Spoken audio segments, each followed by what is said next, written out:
ನಾವದಗಿ ಬೃಹನ್ಮಠದಲ್ಲಿ ತೊಟ್ಟಿಲು ಕಾರ್ಯಕ್ರಮ.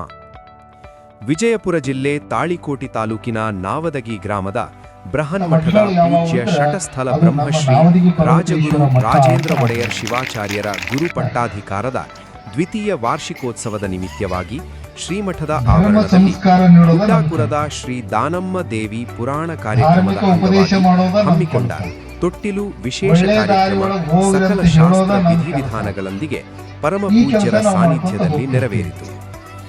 ತೊಟ್ಟಿಲು ಕಾರ್ಯಕ್ರಮಕ್ಕೆ ಚಾಲನೆ ನೀಡಿ ಮಾತನಾಡಿದ ಕೊಡೆಕೆಲ್ದ ಪರಮ ಪೂಜ್ಯ ಶ್ರೀ ಶಿವಕುಮಾರ ಮಹಾಸ್ವಾಮಿಗಳು, ಮನುಷ್ಯನ ಬದುಕಿನ ಯಶಸ್ವಿಗೆ ಧರ್ಮ ಅಗತ್ಯವಾಗಿದೆ.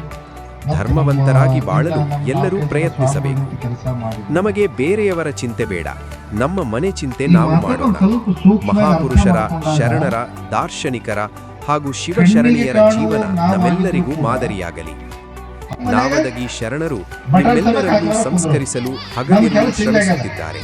ಅವರಿಗೆ ನಿಮ್ಮೆಲ್ಲರ ಸಹಕಾರ ಇರಲಿ ಎಂದರು. ಪೂಜ್ಯರಾದ ಶ್ರೀ ರಾಜಗುರು ರಾಜೇಂದ್ರ ಒಡೆಯರ್ ಶಿವಾಚಾರ್ಯ ಮಹಾಸ್ವಾಮಿಗಳು ಹಾಗೂ ಶ್ರೀ ರಾಮಲಿಂಗ ಶ್ರೀಗಳು ಸಾನ್ನಿಧ್ಯ ವಹಿಸಿದ್ದರು. ವೇದಮೂರ್ತಿ ಡಾಕ್ಟರ್ ಗುರುಮೂರ್ತಯ್ಯ ಹಿರೇಮಠ ಸಿಂಧನೂರು ಸಮ್ಮುಖ ವಹಿಸಿದ್ದರು. ಸಾಹಿತಿ ಬಸವರಾಜ್ ಕೋರಜಿ ಕಾರ್ಯಕ್ರಮ ನಿರ್ವಹಿಸಿದ್ದರು. ವೇದಮೂರ್ತಿ ರಾಚಯ್ಯ ಶಾಸ್ತ್ರಿ ಹಿರೇಮಠ ಪ್ರವಚನ ನೀಡಿದರು. ಸೋಮಯ್ಯ ಸ್ವಾಮಿ ಸಂಗೀತ ಕಾರ್ಯಕ್ರಮ ನಡೆಸಿಕೊಟ್ಟರು. ಕಾರ್ಯಕ್ರಮದಲ್ಲಿ ಅಪಾರ ಸಂಖ್ಯೆಯಲ್ಲಿ ಶ್ರೀಮಠದ ಭಕ್ತರು ಉಪಸ್ಥಿತರಿದ್ದರು. ವರದಿ ರಮೇಶ್ ದಲ್ಲಾಡಿ.